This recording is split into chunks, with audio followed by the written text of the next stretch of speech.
I do kind of question the legitimacy of what's really happening, or is this just a misdirection and a smokescreen for what's really happening underneath? So they can blame the inflation now on Russia. It's crisis to crisis, right? Which keeps everybody off kilter. And what we've been seeing for a couple years now are barren grocery store shelves. The things nature's going to throw at us is one set of circumstance, but Yes. what the government's in this shortage that's coming in, this is a whole different set of circumstance to think about. We rely on the grains so heavily from, what's been set up for the last 70 or 100 years. We never questioned, would it be there next year?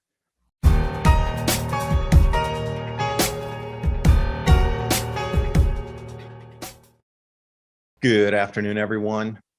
This will be one of the most important interviews that you're going to watch through the entire year on timelines. Money and food. Important for both, keeps your body alive, yet allows you to buy things to be able to prepare for the future. Have with me Lynette Zang, ITM Trading. You can check out their YouTube channel. Incredible amounts of information on where the reset might start, the triggers for the reset, how you want to protect your wealth, and many other things to keep not just generational wealth, but looking far into the future dynastic wealth. So how do you protect during these cataclysmic economic times? And how do you protect during these cataclysmic protein deficient times? Because protein is going to be valuable, as I was told by a very reliable source. Protein is going to be very valuable. Yeah. So hopefully today we can throw some ideas back and forth. And I'm just going to preface it by saying we live in a world of cycles. Time is not linear as we've been taught since birth. Cycles return. The world's been based on cycles since time immemorial. That's why the heavens spin, why we have the beginning of a new year, why the zodiac works. Understanding the amplification of solar cycles in terms of centuries, millennia, or even the 12-year solar cycle, 11.7-year solar cycle. So these cycles are built in. The mythologies and science today can prove that we're in cycles. Our solar system revolving around another solar system and another star is also an orbit in itself that can be calculated. Above the ecliptic, below the ecliptic, you know where we sit today, 220 million years in the future, we'll come back to the same exact spot.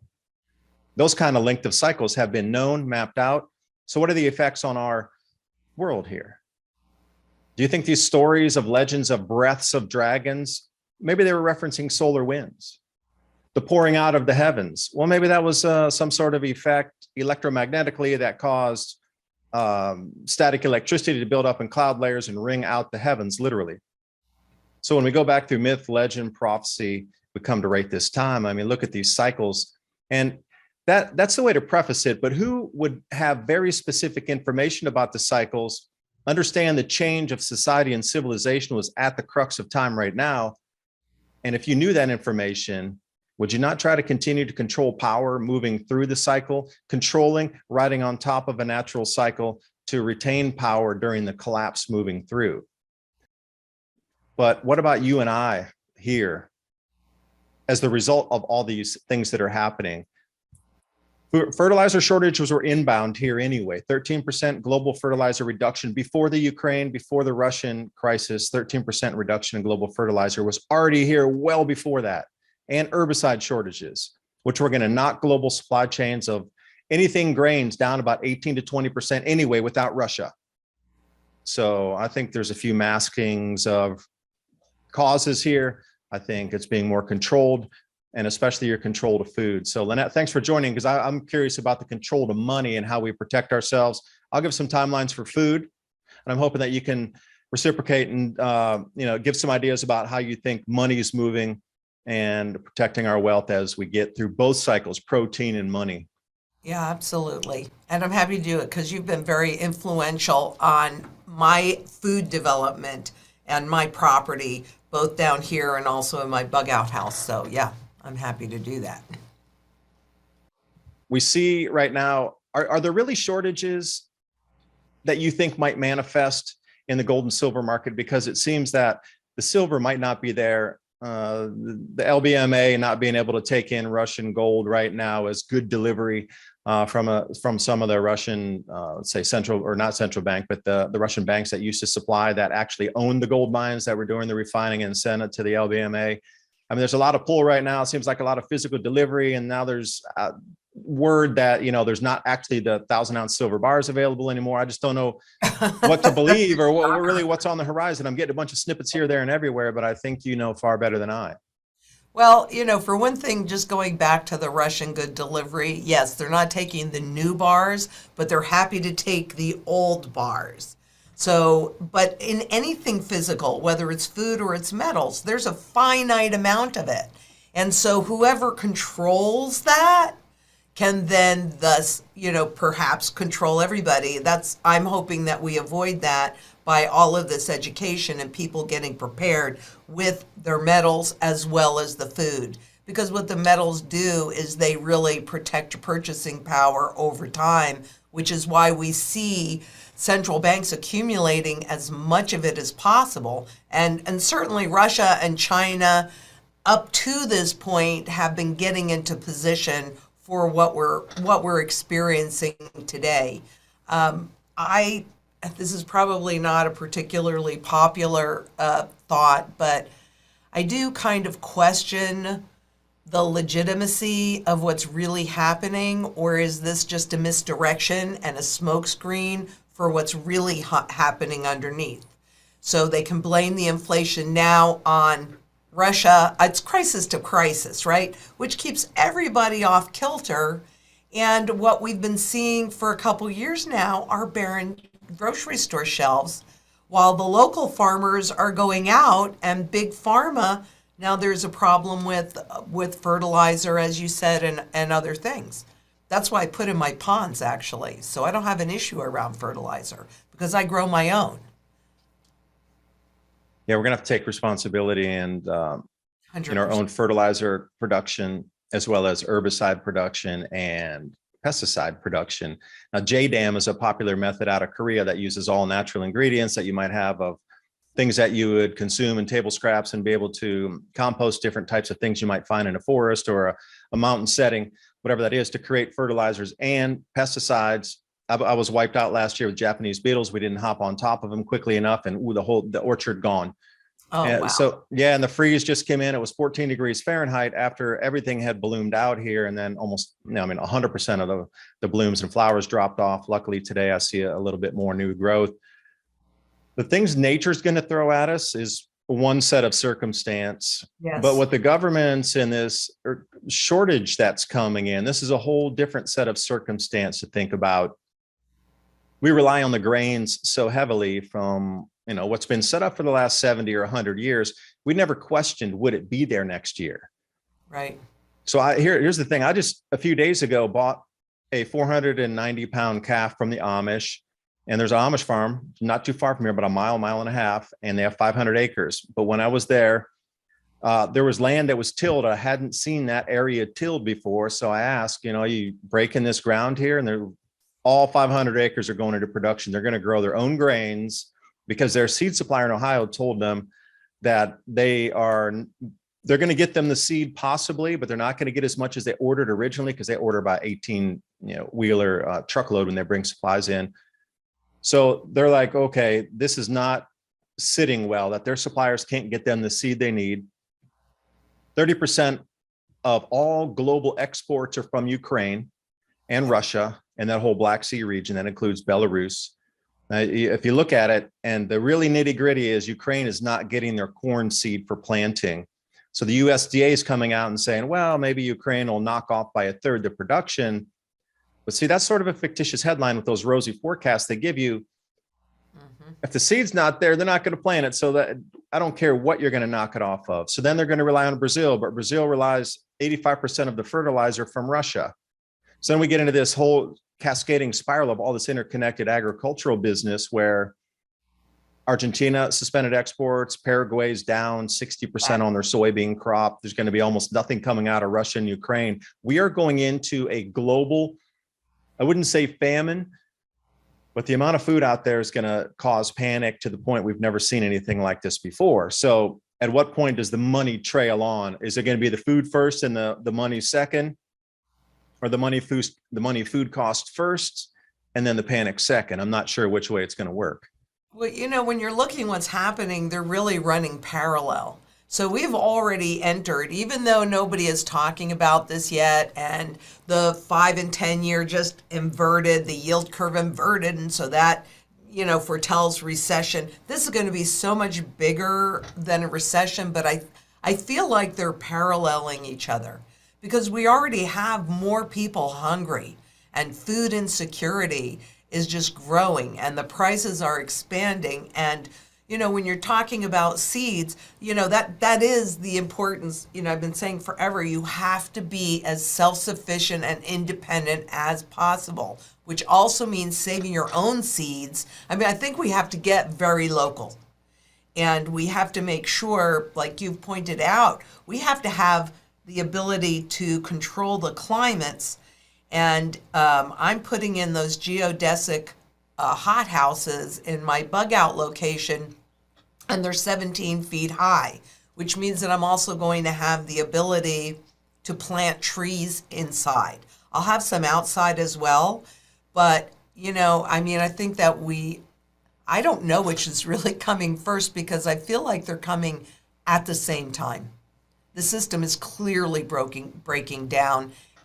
Even looking at this completely dysfunctional stock market where everything physical has been turned into a security. And once it's a security, they can multiply that to make it look like there's a whole lot more than there really is. As you talked about the gold and silver, there's a finite amount of it. And it was already a couple of years ago when we had the silver short that the SLV, the silver ETF, changed their prospectus because they knew they couldn't get enough silver for the basket. So you've got silver, which gets used up in production. There's a finite amount of that, and it's trading at what, $26 an ounce? It's so severely undervalued, secondary monetary metal. And then on top of that, you have central banks accumulating massive amounts of gold, and there's not that much gold out there. So they don't want us to accumulate those things, and so they suppress the price by creating a whole bunch of silver and gold that do not exist, while they themselves, the powers that be, are massively accumulating it, because whatever little bit of food, medicine, those kinds of things that are going to be available, for the masses, I'm sorry, but we're going to see a massive depopulation. Globally on average, when we go through this, it's about 80% of the population ends up in absolute abject poverty. And a lot of people die, particularly the very young and the very old. But people die because there's just not enough food. And we're already seeing that in too many parts of the world. Yeah, it's really sad in humanity that we have so much technology and so much interconnectedness and so much wealth, the most wealth ever accumulated on the planet ever. But yet people starve and don't have enough food. I try to rationalize that. How is that even possible? Except for manipulation and control of wealth into a very, very, very, very, very small few hands. The world should not be in any way, shape, or form the way we are in now. And I'm not talking in a communist way. I'm going to take your one loaf of bread and give it to somebody else. But that tech should be enough for everybody to be able to produce what they need in the countries for eating. And the geodesic domes are a great idea. And continuous fruit drop is what you're going to want to look for if you have trees. Like the way we put out the plantation, or this fruit orchard out in the front here, got 120 trees. It was for each individual species, which now I know was a mistake to put an early blossoming and early blooming fruit variety that would yield fruit in June in an open setting. But where you're at in an indoor environment, so what you would do is you would take these tree varieties, I'm using plums for an example, that would set flower and set blossom very, very early, like now. So it would mature to fruit in June. And then a couple months later, there'd be a whole nother set that would fruit and flower, and they would give you fruit through August. And then there would be a late maturing fruit and flowering that would give you your fruits all the way through, say, late September into early October. And they call it continuous fruit drop, where pretty much from the earliest possible time for fruit and flower all the way through the latest, that you're continuously getting a range of. And now, if you're going to plant outdoor, I would not suggest the early flowering varieties, only go to later or mid. But an indoor variety there, you could just keep spinning the clock on that. You could do that all seasons long in your geodesic grow domes. Yeah. Although I have done that too on my farm here in Phoenix, where I looked at what was going to be producing, and so I actually planted into that. So I constantly have different, like right now it's the tail end of the grapefruits and orange season, but it's the beginning of the mulberry and peach season. And so, I have done that. We talked many years ago, and I thought, what a good idea to make sure that there was always some fruit, because we are going to have to learn how to eat with the seasons again. And the food is so much healthier when you do that. And, we were talking about pest control, taking the compost, mixing it with the fertilized water. I put in 5 ponds on my property. And I have chickens and I have ducks, and we're putting in some rabbit hatch because, as you said, protein becomes really, really critical. And so I definitely, I think you were one of the first people, I think the second person that I ever interviewed on my channel so many years ago. And that was just a huge influence on how I developed everything. I don't know that I care that, I know the world depends on wheat. I don't really have enough open acreage to do anything like that, but there are things that you can do that'll give you a lot of protein, like quinoa and amaranth and things like that, that can also add to your protein. And one tree that is probably, if you live in a warm enough climate or you have the ability to take it indoors, I would say that if I only had a choice of one tree to grow, that would be my moringa tree. Oh, the miracle tree, my favorite too. Absolutely. I have a hedge, but we are definitely going to be planting that in the domes coming up shortly. They're going under construction starting May 1st, so I'm really excited about that, and we'll be able to get that in place. But like you said, the miracle, it has calcium, it has proteins, it has a bazillion minerals. You could actually live on this, and every single part of the plant is usable and medicinal as well. You talk about, when you're looking at the food, maybe a sub chapter of that is your medicine. And so to put in a medicinal garden and to put in medicinal foods like jujubes are a great medicinal tree. It's a fruit tree. And those dry, so you can also use them for sugar. So I think we have to be thoughtful when we're planting things out, like the moringa seeds also are great to create your own oil, right? So there are a lot of things that we need to do, but it's your health and it's your wealth. And for so long, they have really destroyed the quality of the food that we were consuming. That means that you can't think as clearly, and you may miss things that you otherwise would not miss. So for me, it's your health and it's your wealth, and you've got to have gold and silver because that will maintain your wealth part, but you have to have food, water, energy, security, barterability, wealth preservation, community, which is arguably the most important part, and shelter, because not everybody can do what you've been doing, what I've been doing, but they bring other skills to the table. I forgot what I was going to say. Must be the food. Anyway. Well, it's true. I mean, how much nutritional quality, even when they took over organic, right? It used to be an apple looked like an apple that you pulled off the tree, but now when you go into the store, and it's perfect. It's absolutely perfect. Well, that's because of the technology.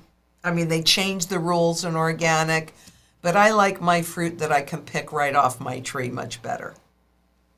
Yeah, and if a caterpillar went in there first, and that's why a lot of old timers had pocket knives, because they would either cut the peach or the apple open first, or if it had a little blemish on it, they just cut right through it and flick it off back in, and then eat right through it. I mean, that's the way as kids we got it too. You picked an apple, there was a hole in it or something, a little blemish on it, that didn't matter, just cut it off. Right. But wheat, these kind of really intensive, heavy row crops, Yeah.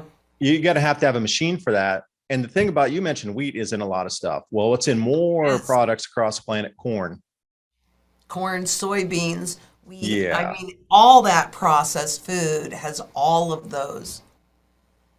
Well, here's the thing about the corn this year. The fertilizer shortages that were inbound anyway. And I've done a series of videos. I think I did 3 full-length videos on this particular point alone. I thought it was so important that it was setting the stage for what was coming. And then Russia and Ukraine just got in the way of it. The fertilizer shortage was coming in at 13%. So I asked a few people who really knew about, yields. It came out to basically a 1-to-1, where a 1% decline in fertilizer application in the field resulted in a 1% decline in the yields out of your acreage per bushel on a bushel basis. So a 13% decline meant a 13% decline coming out of the fields. But that was globally. And then you added in the herbicides. And this was kind of that Rubik's Cube that threw me off there for a minute. So herbicides are not created equally. Corn requires mainly glyphosate or Roundup, which I'm not a fan of, because it's grasses mainly that are in the corn rows that are super tenacious, hard to get rid of. Right. But yeah, and they didn't have enough glyphosate this year. They're down about 10 to 12%. I think it's running pretty equivalent because they're using the same supply chains for the same chemical inputs. So I was asking about the declines in yields off of not having enough herbicides, and it comes out to a 0.85, almost somewhere in that ratio. So we could either round it up to 1 or round it down to 0.5, whatever it is, it adds on top of the existing fertilizer shortages, because those plants are going to try to uptake the same fertilizer, the same Right. nutrients that were put on there. So then you're getting into this downward spiral because you don't have the herbicide inputs, you don't have the fertilizers.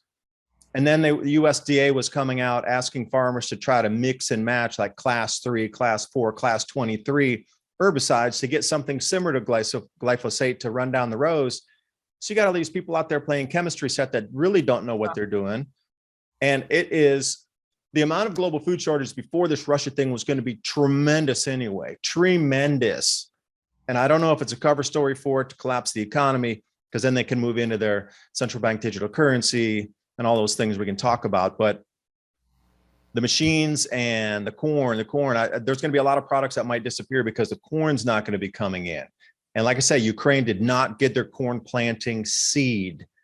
Don't even believe the USDA on the numbers of a third loss. They didn't get the seed to plant. See that, and it'll, as we move forward in the seasons, the numbers should come out and they'll get worse and worse and worse on their projections.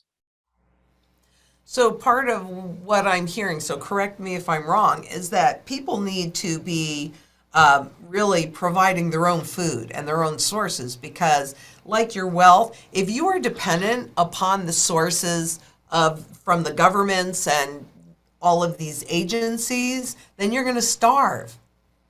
So you have to be proactive with your health, with your food and your wealth. Create your own food source and your own fertilizer source and your own pesticide source, because the other part of that is a healthy plant almost repels, it's kind of like a healthy body repels disease, or at least it makes it a lot harder to get in there. The same thing is true with plants. My sister, who's a master gardener, once told me that a sick plant kind of sends out this almost like a little radar thing. And so the bugs know that these are sick plants and it's easier to attack them. Now, I don't know whether or not that's true because I haven't heard that myself personally, but her onions are like this. So if she tells me something like that, I would have a tendency to believe her. She's been doing it for, well, she's a little older than me and I'm 67. and she started in her teen years. So that gives you an idea of how long. But if you're counting on the system to be able to buy seeds or fertilizer or anything else or food, period, to feed your family, I think that is a really dangerous position to be in.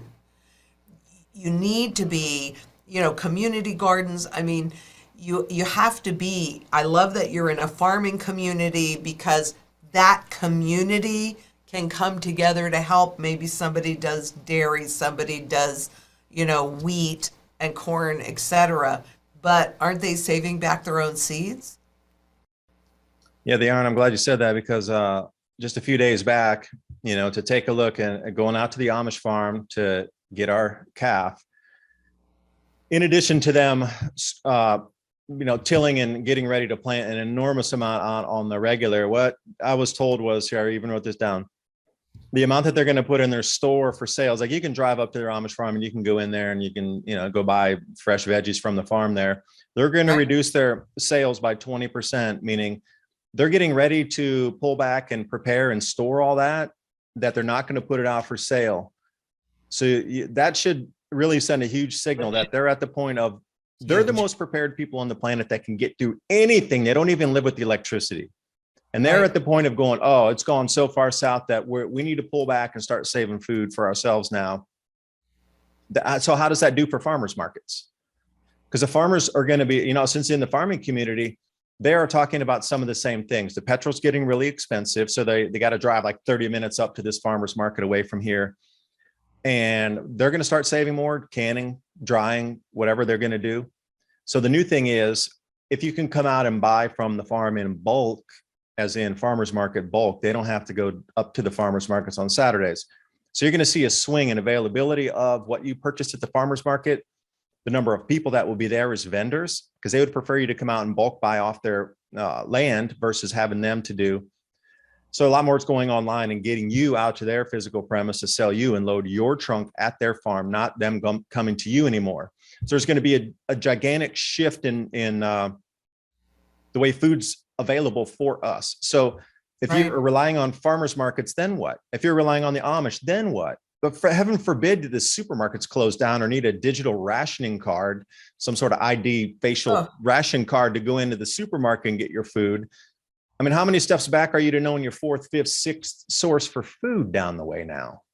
I mean, everything's going into rationing, and hey, you can hold it on your phone, so you can hold all your wealth on your phone. You can hold all those cards on your phone, and you can get, then what? I mean, who's in control of you? Because you mentioned earlier, when people are hungry and hopeless, and if the government comes in and says, well, here you go, you may or may not be aware, because there was a big fanfare, I think it was maybe 2019, with the Fed Now accounts, where every single person in the U.S. actually has a direct account, whether you know it or not, you have a direct account with the Federal Reserve. And they did that because it'd be so much easier to just push a button and push the new money into the hands of the population.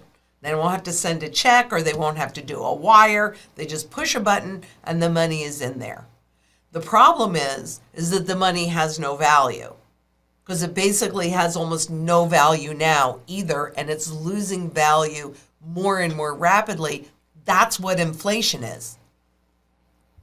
And I love how Lloyd Blankfein is not my favorite person. He used to be the head of Goldman Sachs, and he's just a snake. And he comes out and he says, well, inflation, we can deal with inflation.